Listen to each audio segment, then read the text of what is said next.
نحمده ونصلي ونسلم على رسوله الكريم أما بعد فأعوذ بالله من الشيطان الرجيم بسم الله الرحمن الرحيم قل هل يستوي الذين يعلمون والذين لا يعلمون صدق الله المولان العظيم وبلغنا رسوله النبي الأمين المكين الكريم ونحن على ذلك لمن الشاہدین والشاکرین والحمد للہ رب العالمین۔ آئیے سب سے پہلے سرور کائنات فخر موجودات رحمت عالم نور مجسم جناب احمد مجتبی محمد مصطفیٰ صلی اللہ علیہ وآلہ وسلم کی بارگاہ میں ہدیہ درود و سلام نچھاور کرے اور درود پاک پڑھے۔ اللہم صلی علی سیدنا مولانا محمد وعلی آل سیدنا مولانا محمد وبارک وسلم صلاة و سلاما علیک یا رسول اللہ صلی اللہ تعالی علیہ وسلم۔ لی خمسۃ اطفی بہا حر الوباء الحاتمہ المصطفیٰ والمرتضی وبناہما والفاطمہ۔ بے دم یہی تو پاچ ہے مقصود کائنات، خیر النساء حسین و حسن مصطفیٰ علی۔ کیا بات رضا اس چمنستان کرم کی، زہرا ہے کلی جس میں حسین اور حسن پھول۔ آج بیان کا جو عنوان انتخاب کیا گیا ہے وہ یہ ہے کہ سید الشہداء امام حسین علیہ السلام کا بے مثال علم۔ ساتھ ہی میں آپ جو یہ بیان سن رہے ہیں تو یہ گرچہ بیان چوتھا ہے لیکن آپ جو سن رہے ہیں یہ پانچویں شب کا بیان ہے، اور پانچویں شب کی نسبت سے آج کا بیان جہاں سید الشہداء کے بے مثال علم کے تعلق سے ہوگا وہیں اس میں پنجتن پاک کا بھی جو ہے بیان شامل کیا جائے گا۔ اللہ رب العزت ہمیں اور آپ کو پنجتن پاک کے فیضان و کرم سے اہل بیت کے نور سے نورانی ہونے کی توفیق عطا فرمائے۔ اللہ تعالی کلام مجید میں فرقان حمید میں ارشاد فرماتا ہے کہ جو علم والے ہیں اور وہ جن کے پاس علم نہیں وہ دونوں برابر نہیں ہیں، یعنی جن کے پاس علم نہیں وہ جاہل کے برابر نہیں، کوئی جاہل کسی عالم کے برابر نہیں۔ گویا اس آیت پاک میں اللہ رب العزت علم کی اہمیت بتا رہا ہے، اور دوسری جگہ پہ اللہ تعالیٰ ارشاد فرماتا ہے کہ انما یخشی اللہ من عبادہ العلماء، کہ اللہ کے بندوں میں جو اللہ کی حقیقی خشیت رکھتے ہیں وہ تو علم والے ہی ہوتے ہیں۔ تو کہیں ارشاد فرماتا ہے کہ علم والوں کو درجات عطا کیے جاتے ہیں، یہاں تک کہ اسلام کا یہ مقدس نظام ہے کہ اللہ کے رسول صلی اللہ تعالی علیہ وآلہ وسلم نے ہر مرد اور ہر عورت کو علم حاصل کرنا فرض قرار دیا ہے، یہاں تک کہ علم حاصل کرنے کے لیے اسے دور دراز سفر بھی کرنا پڑے تو سفر کرنے کا بھی حکم آیا ہے، اور اللہ کے رسول فرماتے ہیں کہ علم حاصل کرو اگرچہ چین جانا پڑے، اگرچہ علم چین میں کیوں نہ ہو، یعنی وہ کتنا ہی دور کیوں نہ ہو علم حاصل کرنا چاہیے۔ یہاں تک کہ قرآن کریم کی جو پہلی وحی نازل ہو رہی ہے وہ وحی ہی اقرا ہے، جس لفظ سے نازل ہو رہی ہے وہ اقرا لفظ ہے، یعنی پڑھو، یعنی اللہ کے رسول صلی اللہ تعالی علیہ وسلم کی سب سے پہلی تعلیم جو امت کے لیے ہے وہ پڑھائی کی ہے، کہ آپ پڑھو، اور یہ بھی یاد رکھیے ہر وہ تعلیم جو دینی کہلاتی ہے وہ تو اجر و ثواب کا باعث ہے ہی ہے، اور جو عصری اور دنیاوی تعلیم کہلاتی ہے اگر اسے بھی خلوص نیت کے ساتھ دین کی ایک بہترین خدمت انجام دینے کی نیت سے اگر آپ حاصل کرتے ہیں تو آپ کی وہ تعلیم حاصل کرنا بھی ایک بڑے اجر کا باعث بنے گا، اور وہاں آپ کے وقت کو صرف کرنا وہ بھی جو ہے رائے گا نہیں جائے گا، بلکہ وہ بھی آپ کو ایک اجر عظیم حاصل کرنے کا ذریعہ بنے گا۔ تو جہاں علم دین کے بارے میں آیا ہے تو فقط یہی نہیں ہے کہ آپ خالی جو ہے علم دین حاصل کریں، بلکہ آپ کو عصری علوم سے بھی واقف ہونا ضروری ہے، کیونکہ آپ اگر عصری علوم سے واقف نہ ہوں گے تو اس دور کے حالات کو کس طریقے سے آپ کو ہینڈل کرنا ہے، اس کا مقابلہ کرنا ہے، وہ آپ کو آئے گا ہی نہیں۔ تو چنانچہ قرآن کریم پڑھنے لکھنے کی تعلیم دیتا ہے، اور اسلام جیسا عظیم مذہب جو آپ پر علم حاصل کرنا، تعلیم حاصل کرنا فرض قرار دیتا ہے، تو علم تو حاصل کرنا ہی ہے۔ لیکن آج ہم جن کے ذکروں میں، جن کے ذکر کی محفل میں حاضر ہے وہ سید الشہداء امام حسین علیہ السلام، آپ بھی دیکھو وہ عصری تعلیم پر کتنا زور دیتے تھے۔ حسنین کریمین کے تعلق سے ایک حکایت آتی ہے کہ حسنین کریمین چھوٹے ہی تھے، دونوں نے جو ہے ایک تختی پر خطوط لکھے، تحریر فرمایا۔ تختی جیسا آپ سلیٹ بولتے ہو نا، بچے جو لکھتے ہیں جس پر، مراٹھی میں پاٹی کہتے ہیں، تو اسی تختی پر دونوں نے لکھا، اور لکھنے کے بعد جو ہے وہ تختی چیک کرانے کے لیے مولا علی مشکل کشا بابا جان کے پاس گئے کہ یہ جو ہم دونوں میں سے رائٹنگ کس کی اچھی ہے، تحریر کس کی خوبصورت ہے، تحریر کس کی خوبصورت ہے۔ مولا کائنات نے دونوں کی تحریر دیکھی، ماشاءاللہ دونوں کی تحریر خوبصورت تھی، لیکن دونوں پوچھ رہے تھے ہم دونوں میں سے بہتر کس کی تحریر ہے، ہم دونوں میں سے؟ تو کہتے مولا علی شیر خدا نے دونوں بچوں میں سے کسی کا دل دکھانا، اگر کہتے حسن کی صحیح ہے تو سید الشہداء امام حسین کا دل دکھتا، یا کہتے کہ حسین کی صحیح ہے تو امام حسن علیہ السلام کا دل دکھتا۔ تو مولا علی علیہ السلام نے کہا کہ اس کا فیصلہ تو مجھ پر نہیں، اور دونوں کی تحریریں بھی خوبصورت تھی۔ پڑھائی کی بات چل رہی کس کی؟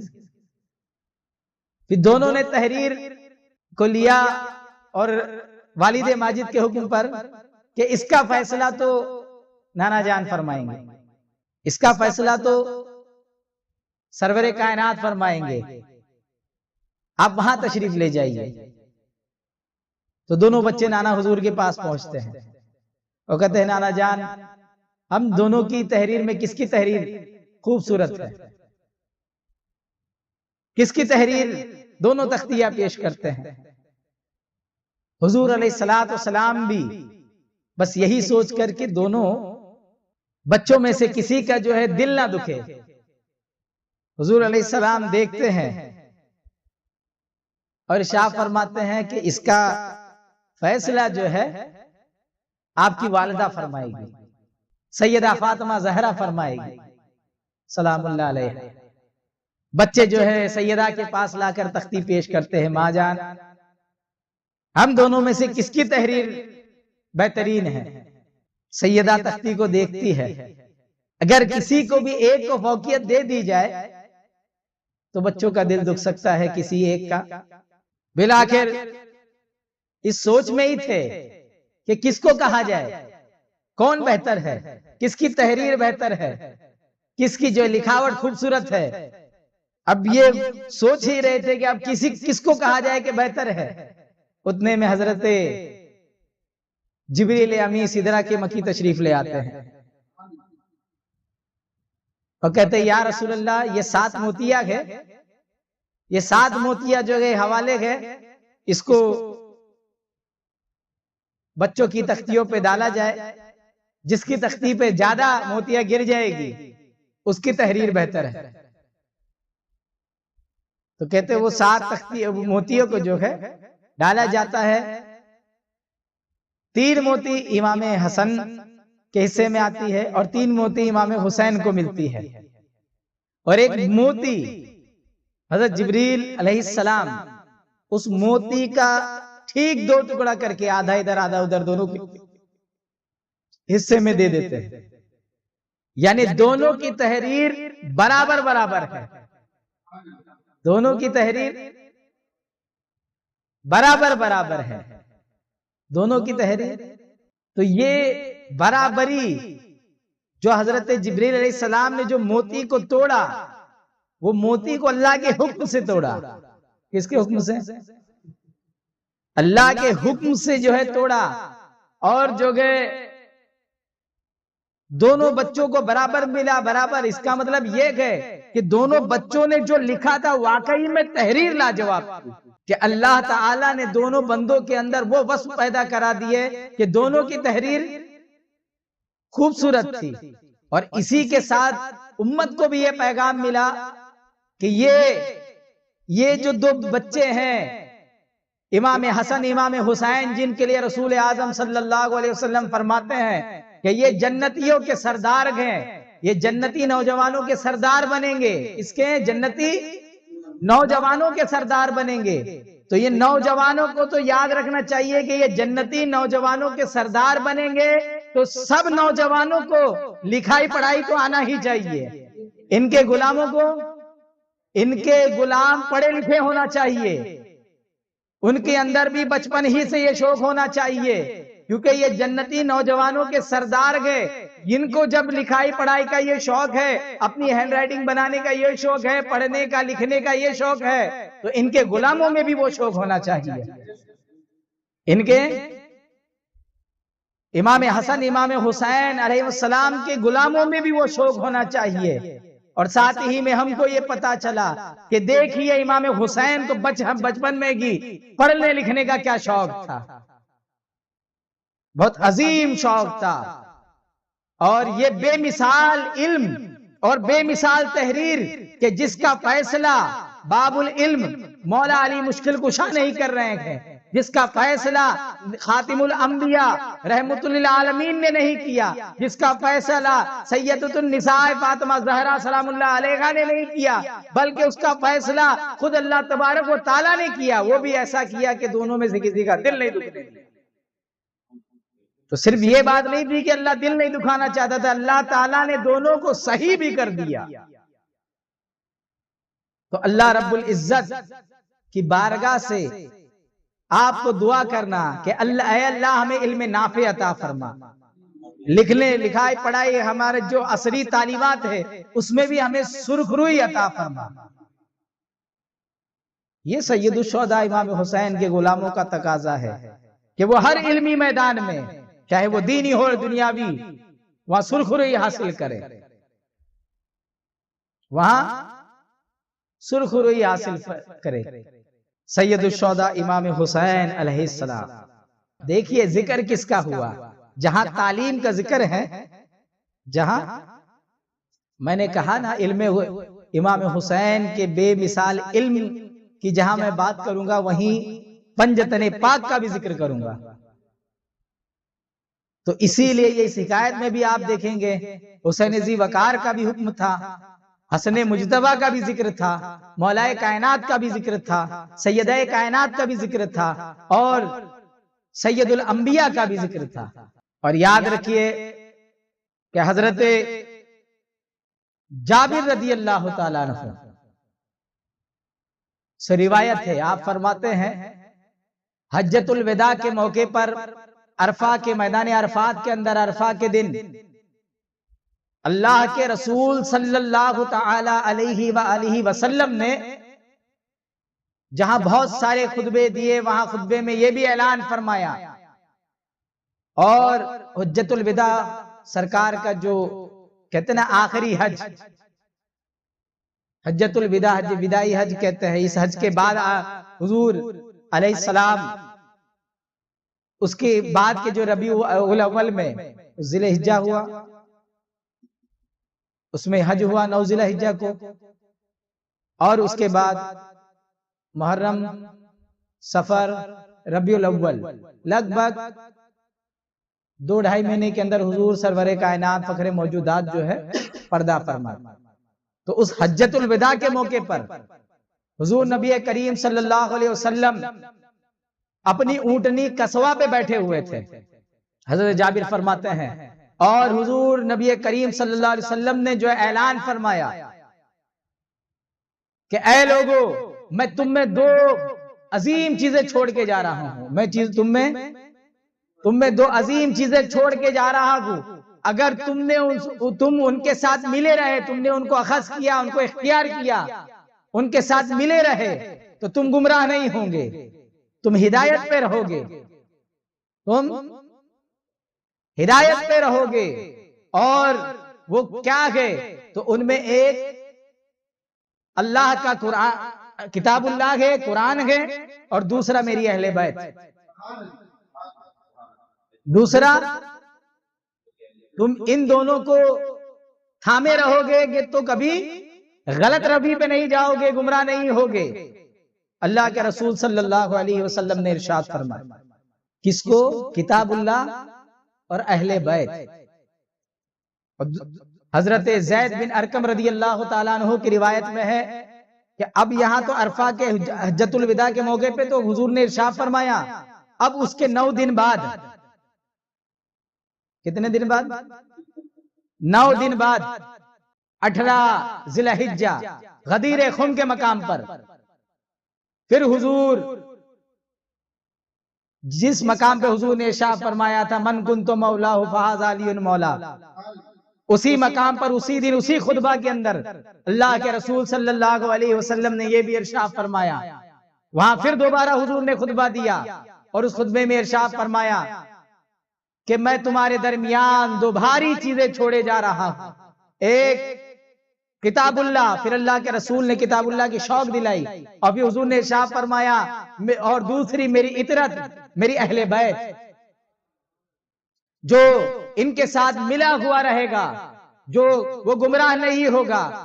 اور یہاں تک کہ جو ہے روایتوں میں آتا ہے کہ یہ یوں ہی ملے ہوئے حوض کوثر پر مجھ تک پہنچیں گے۔ اللہ کے رسول صلی اللہ علیہ وسلم نے ارشاد فرمایا کہ 2 بھاری چیزیں آپ جن کو تھام کے رکھنے کا حکم دیا۔ باقاعدہ خطبے میں ارشاد فرمایا کہ میں انسان ہوں، نہ جانے کب مجھے جو ہے اجل آ جائے، یعنی اللہ کے موت کا فرشتہ میرے لیے جو ہے پیغام لے کر آئے اور مجھے جو ہے میرے رب کا پیارا مژدہ سنائے ملنے کا۔ یہ پورا خطبہ ارشاد فرمایا۔ اس کے بعد حضور نے فرمایا کہ میرے بعد میں 2 بھاری چیزیں چھوڑ کے جا رہا ہوں، ایک قرآن، دوسری میری اہل بیت۔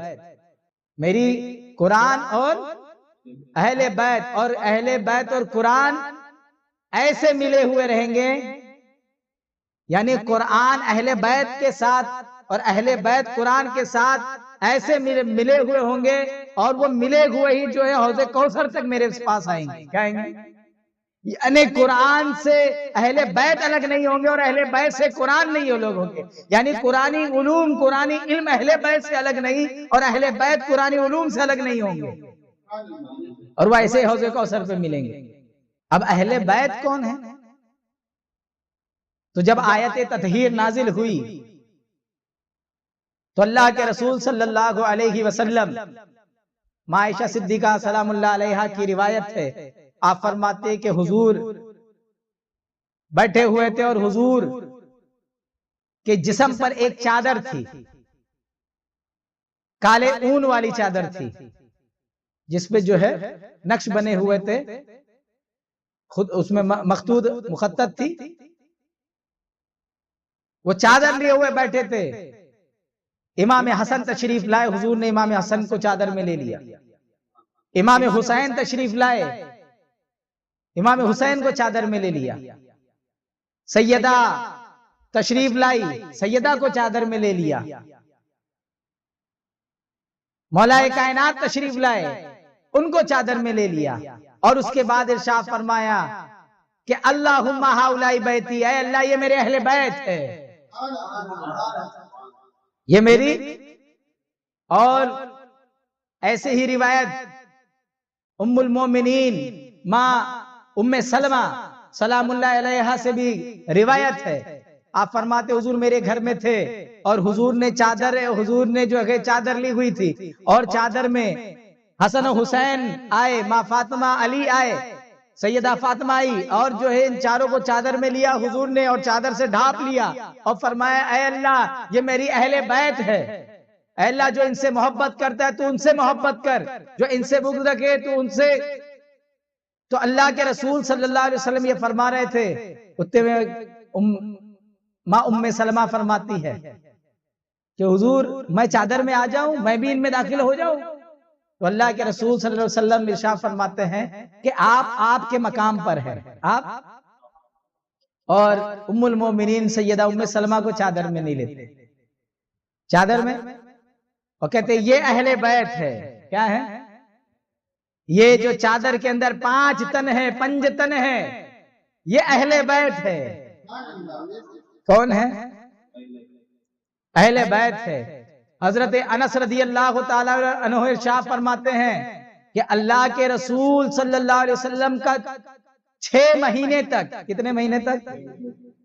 6 مہینے تک یہ معمول تھا کہ حضور فجر کی نماز کے وقت جو گئے سیدہ کے گھر سے ہو کر آتے، فجر کی نماز سے سیدہ کے گھر جاتے اور وہاں جا کر کے آواز دیتے اے میری اہل بیت، پھر اندر سے جو ہے تمام اہل بیت باہر آتے، حضور شفقت و محبت سے بات کرتے۔ 6 مہینے تک پکارے، کیا کیے؟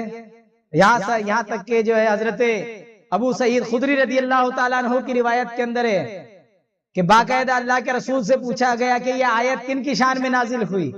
تو حضور صلی اللہ علیہ وسلم نے ارشاد فرمایا کہ نزلت ہذہ الآیہ، کہ یہ آیت جو ہے 5 لوگوں کی شان میں نازل ہوئی۔ کتنے لوگوں کی؟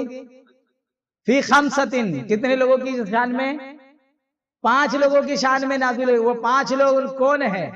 علی، فاطمہ اور ان کے دونوں بیٹے، علی، فاطمہ اور حسن اور حسین۔ تو اہل بیت کون ہیں؟ حسین ہے۔ تو اب بتانا یہ مقصود ہے کہ وہ قرآن اور اہل بیت ملے ہوئے ہیں۔ میں کہنا چاہ رہا ہوں قرآنی علوم اہل بیت کے پاس ہے۔ قرآنی علوم یعنی کس کے پاس ہے؟ علی کے پاس ہے، سیدہ کے پاس ہے، حسن کے پاس ہے، اور سید الشہداء امام حسین علیہ السلام کے پاس ہے۔ قرآنی علوم وہ قرآن جو یہ اعلان کرتا ہے کہ مجھ میں ہر خوشک و تر کا بیان موجود ہے، ہر شے کا بیان مجھ میں موجود ہے، ہر جگہ تازہ کہتے نا ذرے ذرے کا بیان مجھ پہ موجود ہے۔ وہ قرآن کے علوم کس کے پاس ہے؟ اہل بیت کے پاس ہے۔ کس کے پاس ہے؟ اور وہ کہتے قرآن اور اہل بیت ملے ہوئے حوض کوثر پہ۔ تو سید الشہداء امام حسین علیہ السلام سے قرآن ملا ہوا ہے اور قرآن سے اہل بیت۔ کیوں؟ ابھی اس کو بھی سمجھتے چلیے۔ سید الشہداء امام حسین علیہ السلام بچپن میں ہیں اور اکثر اوقات آپ حضور کے پاس ہی رہتے تھے۔ ماں ام سلمہ کے گھر میں زیادہ تر، جن کا بھی ذکر ہوا نا، زیادہ تر ان کے گھر میں رہتے تھے، اور حضور پاک نے انہی کو کربلا کی مٹی عطا کی تھی اور کہا تھی جب میرا بچہ حسین شہید کر دیا جائے گا اس وقت یہ بوتل کی جو مٹی ہے یہ خون میں تبدیل ہو جائے گی۔ اور سیدہ ام سلمہ ہی کو کیوں عطا کیا تھا؟ اب اٹھا کے دیکھیں گے تو پتا چلے گا کہ اس وقت سیدہ ام سلمہ ہی حیات تھی۔ ام المومنین میں حضور کی تمام بیویوں میں صرف سیدہ ام سلمہ سلام اللہ علیہا ہی موجود تھی۔ تو حضور جانتے تھے کون زندہ رہے گا، کیا ہوگا اور کس کو دینا چاہیے۔ تو میں یہ کہہ رہا تھا کہ یہی جو غیب بتانے والے نبی ہیں، یہ جو غیب پہ مطلع نبی ہے، یہی غیب دا نبی امام حسین کی سب سے پہلے تربیت کرنے والے اور تعلیم دینے والے بنے۔ امام حسین نے نبی پاک سے تعلیم حاصل کی ہے، بچپن ہی سے تعلیم حاصل کی ہے۔ اور سوچو مصطفیٰ جل رحمت جس کی تربیت کرتے ہوں گے، اس کی تربیت کیسی کرتے ہوں گے؟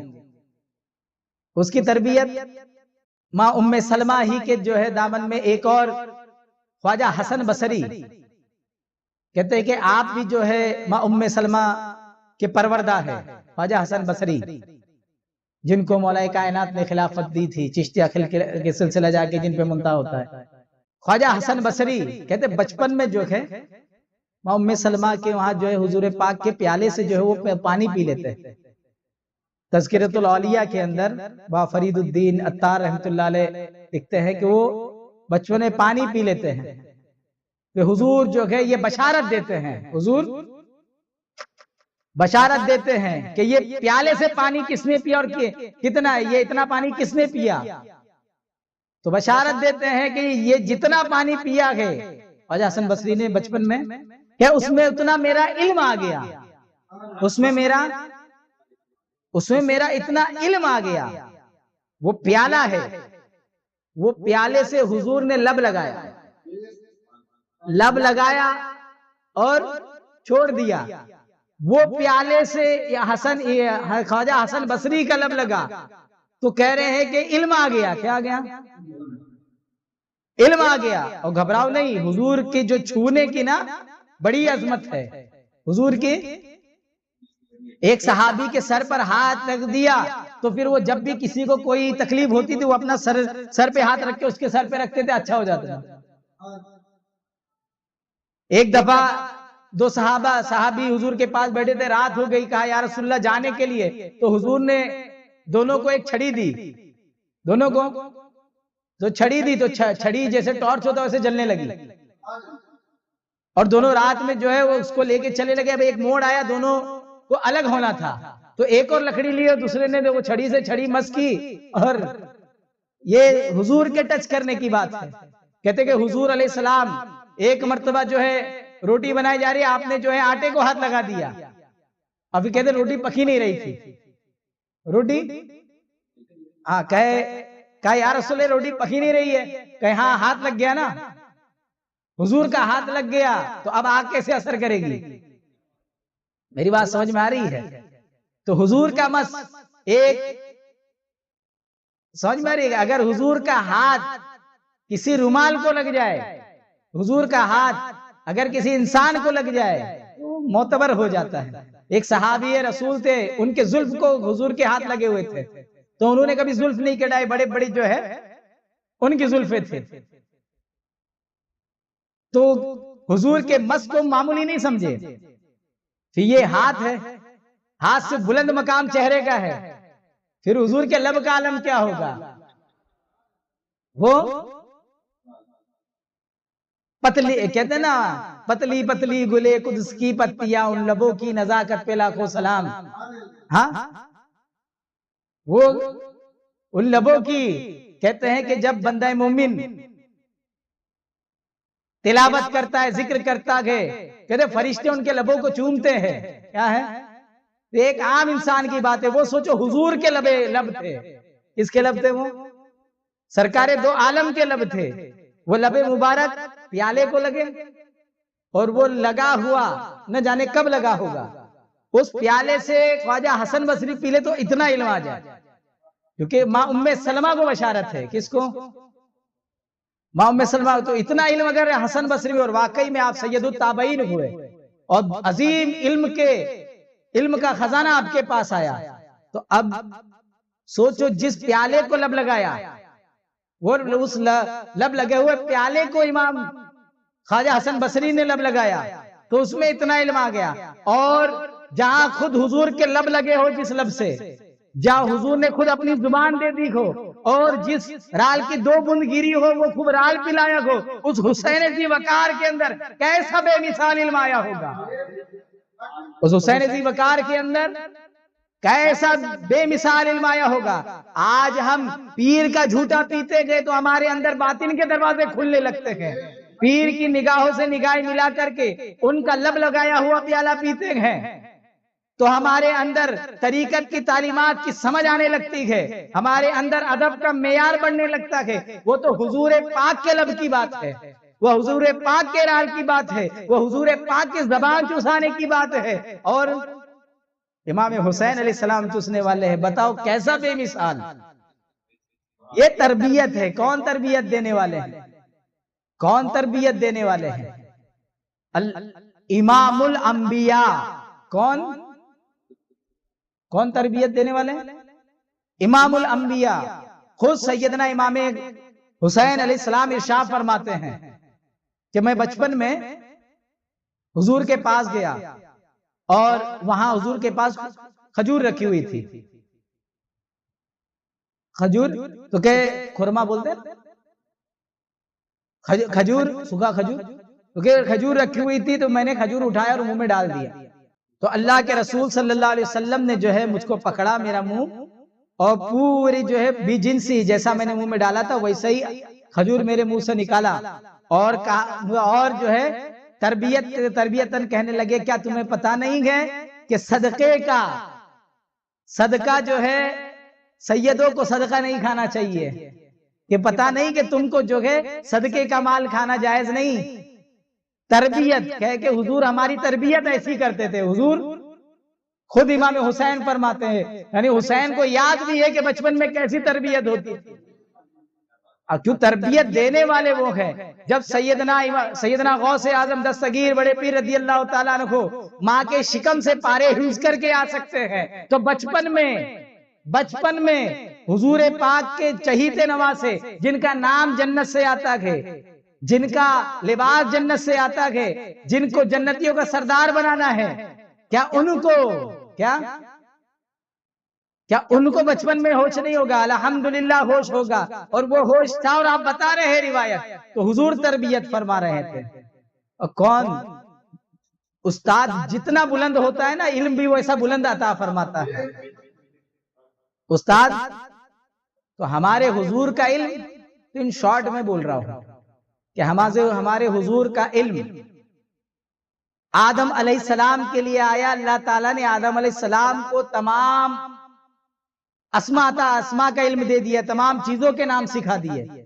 تو یہ جو آدم علیہ السلام کا جتنا بھی علم تھا، پھر جو بھی اللہ تعالیٰ نے لوح محفوظ بنایا، قلم بنایا، اور قلم کو کہا لکھ، تو کہا کیا لکھو؟ تو کہا اول سے لے کر آخر تک جو کچھ بھی ہوگا، جو کچھ بھی ہونے والا ہے، جو سب کچھ لکھ دے، کچھ مت چھوڑنا، سب کچھ لکھ۔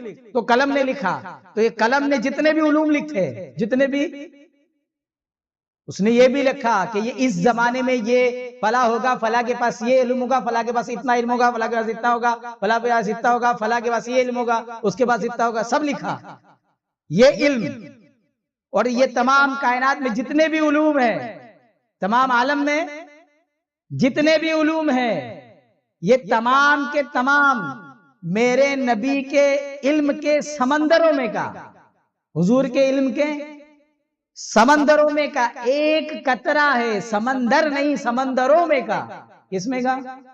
یہ سب چیز کا علم سمندروں میں کا ایک قطرہ ہے۔ یہ جو اتنا، یہ آدم علیہ السلام وغیرہ یہ جتنا علم ہے نا، یہ تو ایک بوند ہے۔ کیا ہے؟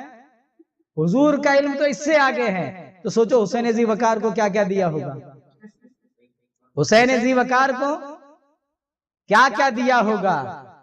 اور پھر آپ کی دوسری تربیت گاہ کیا گئے؟ تو آپ کی دوسری تربیت گاہ سیدہ فاطمہ زہرا سلام اللہ علیہا، آپ کی والدہ ماجدہ ہے۔ سوچو جن کے نقش قدم پر چل کے دنیا کی تمام عورتیں جنت میں جائے گی، تو وہ اس ماں نے اپنے بچوں کو کیا تعلیم دی ہوگی؟ اس ماں نے اپنے بچوں کو کیا تعلیم دی ہوگی؟ اور اللہ کے رسول نے اپنے لخت جگر کو کیا تعلیم سکھائی ہوگی جس کے بارے میں اللہ کے رسول فرماتے ہیں کہ فاطمہ میرے جگر کا ٹکڑا ہے؟ تو جو نبی پوری امت کو تعلیم دینے کی بات کر رہا ہے، جو امت کو علم حاصل کرنا فرض قرار دے رہا ہے، اس نے خود اپنی لگتی جگر کو کیا تعلیم دی ہوگی اور کتنے علوم نوازے ہوں گے؟ تو دوسری تربیت گاہ آپ کی جو ہے درسگاہ کون سی؟ آپ کی والدہ ماجدہ سیدہ فاطمہ زہرا سلام اللہ علیہا۔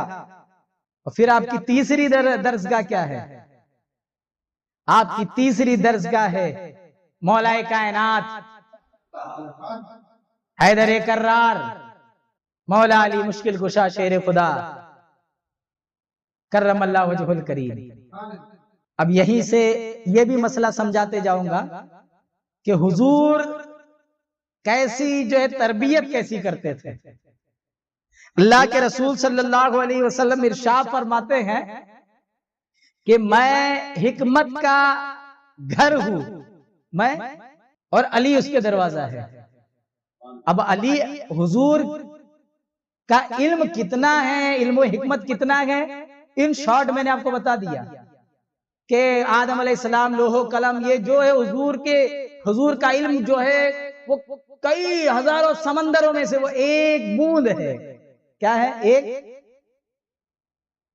حضور فرما رہے میں گھر ہوں، علی دروازہ ہے۔ کیا فرما رہے؟ میں علی دروازہ ہے۔ انا مدینہ انا دار الحکمہ و علی بابوہا، میں حکمت کا گھر ہوں اور علی اس کا دروازہ ہے۔ اور حدیث پاک میں اللہ کے رسول ارشاد فرماتے ہیں انا مدینۃ العلم، میں علم کا شہر ہوں، وعلی بابوہا، اور علی اس کے دروازے ہیں۔ اور ایک روایت میں آتا ہے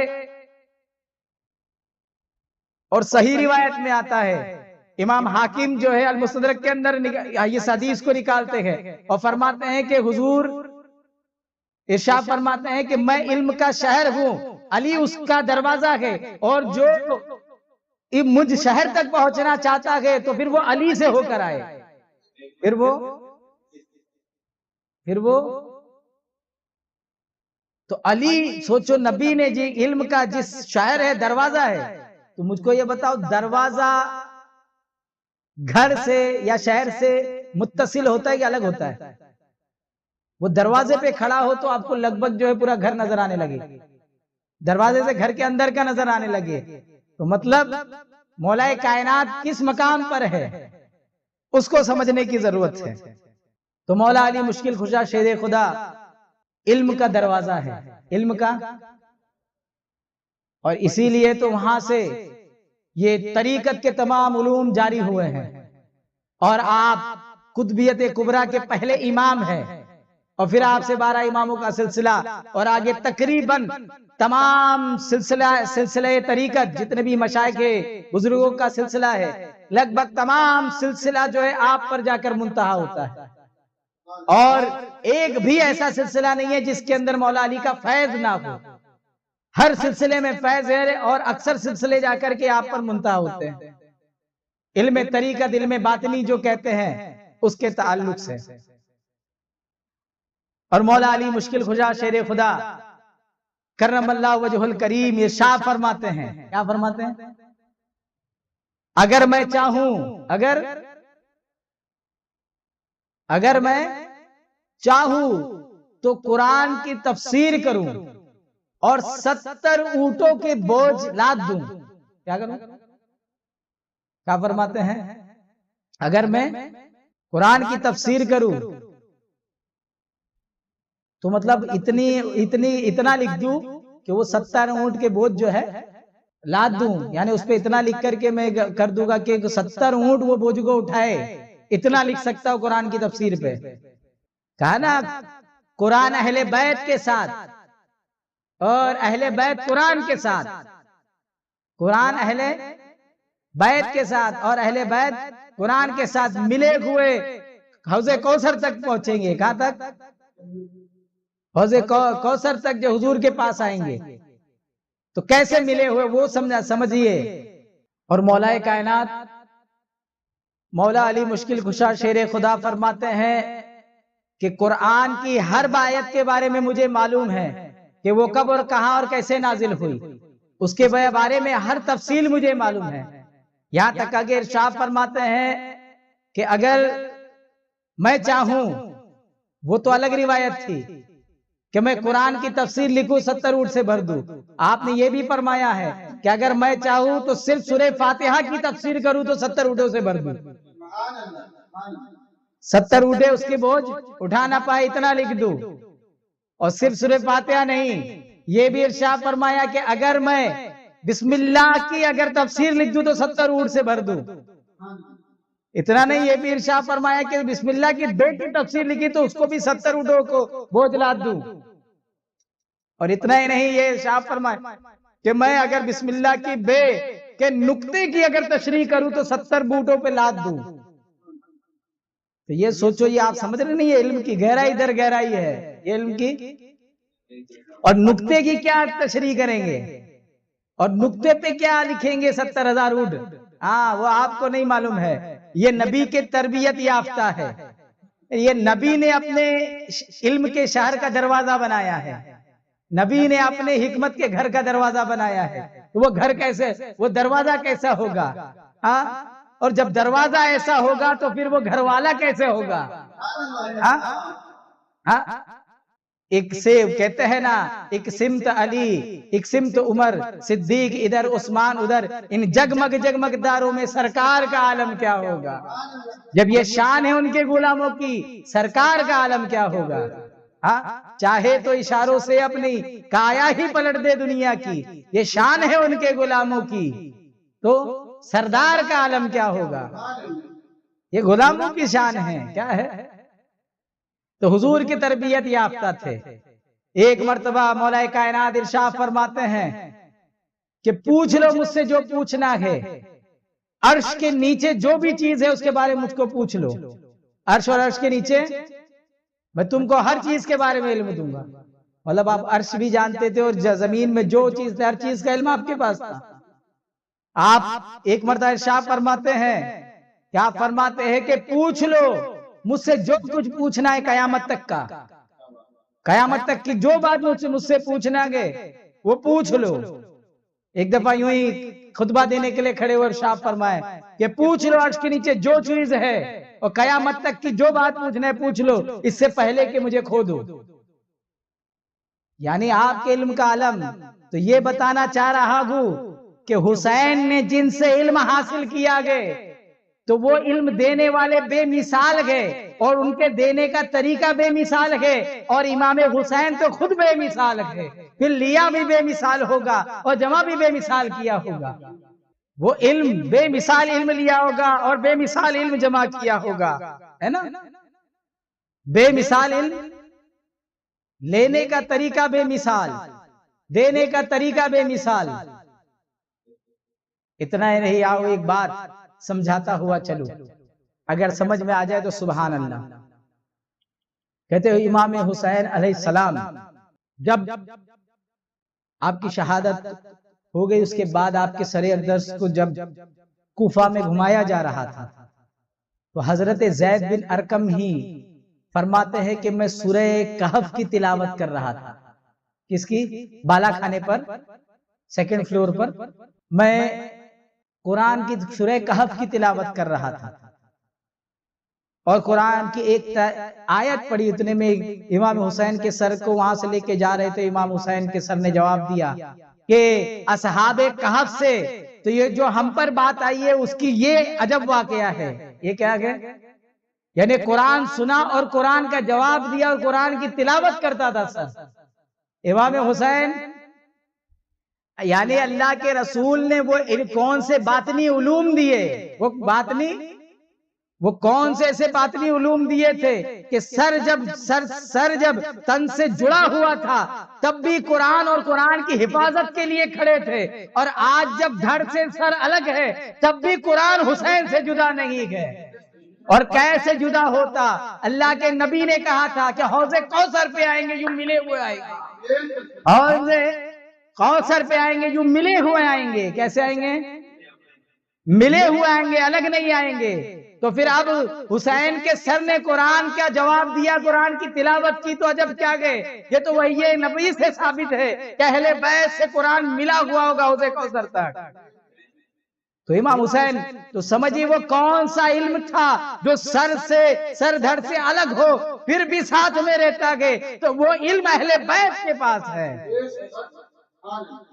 وہ علم اہل بیت کے پاس ہے، اور ان سے ہو کر یہ آگے بھی آیا، یہ علم کہ سر الگ ہونے کے بعد بولنے والا علم۔ کہتے ہیں صوفی سرمد رحمت اللہ علیہ صاحب حال بزرگ تھے صوفی، تو وہ جب کلمہ پڑھتے تھے تو صرف بولتے تھے لا الہ، کیا بولتے تھے؟ لا الہ، لا الہ، جس کا مطلب ہوتا ہے کوئی نہیں ہے، لا الہ، کیا کہتے تھے؟ لا الہ، لا الہ الا اللہ نہیں، لا الہ، بس اتنا ہی بولتے تھے۔ پھر ان پہ فتویٰ لگایا گیا، ان پر فتویٰ لگایا، اور فتویٰ لگا کر کے پھر ان کے سر کو قلم کر دیا، اور کہتے ہیں ان کا سر جیسے جیسے سیڑھی اترتے جا رہا تھا کلمہ پڑھتے جا رہا تھا۔ سر تن سے جدا ہو تب بھی ذکر میں رہنے والے، اور سر تن سے الگ ہو جائے تب بھی ذکر، یہ ذکر کرنے والا علم کہاں ہے؟ وہ اہل بیت سے آگے بڑھتا ہے، اور وہی علم اولیاء کرام کے پاس آتا ہے، وہ علم باطنی علم ہے۔ وہ علم کون سا ہے؟ وہی علم ہے جو حضور پاک سے مولا علی نے لیا اور پہلے امام ہوئے، امام حسن نے لیا، دوسرے امام ہوئے، امام حسین نے لیا، تیسرے امام ہوئے، امام زین العابدین نے لیا، چوتھے امام ہوئے، امام باقر نے لیے، پانچویں امام ہوئے، ایسا جو گئے اماموں سے ہوتا ہوا، غوث اعظم سے ہوتے ہوئے، غریب نواز سے ہوتے ہوئے، اولیاء کرام کے پاس وہ علم موجود ہے، وہ علم اولیاء کرام کے پاس موجود ہے، اور وہ علم امام مہدی کے پاس ہوگا، وہ علم 12 امام، تو یہ وہ علم ہے، وہ کون سا علم ہے؟ تو پتا چلا بے مثال علم ہے، حسین کے پاس علم ہے وہ بے مثال ہے، آپ کہاں سے لاؤ گے نذیر؟ آپ کے پاس وہ علم تھا کہ آپ پہلے ہی دیکھ لیتے کہ اگر یزید کا جو فتنہ ہے اس کے لیے اگر آواز نہیں اٹھائے تو آگے کیا ہونے والا ہے۔ اللہ رب العزت کی منشا جو تھی، جو مقدر تھا وہ ہوا، لیکن یزید نے کیا کیا؟ تخت خلافت پہ 3 سال بیٹھا، سب سے پہلے سال اس لعین نے اہل بیت پہ ظلم کیا، اہل بیت کو شہید کیا۔ دوسرے سال کیا کیا؟ کعبہ شریف کی حرمت کو پامال کیا، اور تیسرے سال کیا مدینے کی حرمت کو پامال کیا۔ اس نے کیا کیا؟ مدینے کے اندر کہتے ہیں 3 دن 3 راتیں حلال کر دیا کہ جس کو جو کرنا وہ کرو، تو اس کے فوجی جو گئے زنا کرتے تھے، سکھ کہتے ہیں اس زنا سے 1000 لڑکے پیدا ہوئے تھے، زنا جو ہوا تھا تو کتنا زنا کیے ہوں گے لوگوں نے۔ تو یہ مردود لوگ آج اس کا دفاع کرنے کے لیے نکلے ہیں، لوگ تو جو اس کے فالوورز ہیں، جو آج ان کے فالوورز ہیں، ہم کہتے ہیں جو اپنے آپ کو مسلمان کہتے ہیں اور یزیدی ہے اور اس کی تعلیم کو لے کے فالو کر رہے ہیں، وہی دہشت گرد ہوتے گئے۔ اور امام حسین تو خود امن پسند ہے، اور ان کے چاہنے والے امن پسند ہے، اور انہی کی تعلیم لے کر کے غریب نواز ہند میں آئے۔ آج انہی کے دم قدم سے تمام ہند میں تمام چشتی کہلانے والے ان کی تعلیمات کو عام کر رہے ہیں، ان کی تعلیمات کی گفتگو کر رہے ہیں۔ اس لیے ہند کے مسلمان کا رنگ ہی جدا ہے، کیونکہ غریب نواز حسین کی اولاد ہے۔ حسین کے والد ماجد، حضرت غریب نواز کے والد ماجد خواجہ غیاث الدین چشتی، یہ امام حسین کی اولاد میں ہے، یعنی آپ والد کی جانب سے حسینی ہے اور والدہ کی جانب سے حسنی ہے۔ تو ماشاءاللہ جو ہے، تو ہم تو حسینی بات کریں گے۔ کیا بات کریں گے؟ ہم تو حسین کا تذکرہ کریں گے، کیونکہ حسین قرآن سے ایسے ملے ہوئے ہیں، اور ایسے ہی ملے ہوئے حوض کوثر پہ نبی پاک صاحب الاولاق تک پہنچیں گے، صاحب الاولاق تک ایسا ملے ہوئے پہنچیں گے، جدا نہیں ہوں گے۔ اور آپ کو بتا دوں، ابھی سمجھانا ہے تو آپ سمجھ لو، کچھ لوگ بولیں گے کہ آپ نے تو خالی بات یہاں سے وہاں کر کے بول دیے، ہاں، لیکن میں ایک بتاتا ہوں، آپ کے بعد جو چوتھے امام ہوئے، چوتھے امام زین العابدین، امام زین العابدین، امام سجاد، تو یہ امام زین العابدین جب سید الشہداء امام حسین علیہ السلام شہید ہوئے، اس وقت کربلا میں آپ کی عمر 23 سال تھی، 23 ایئرز، کتنے؟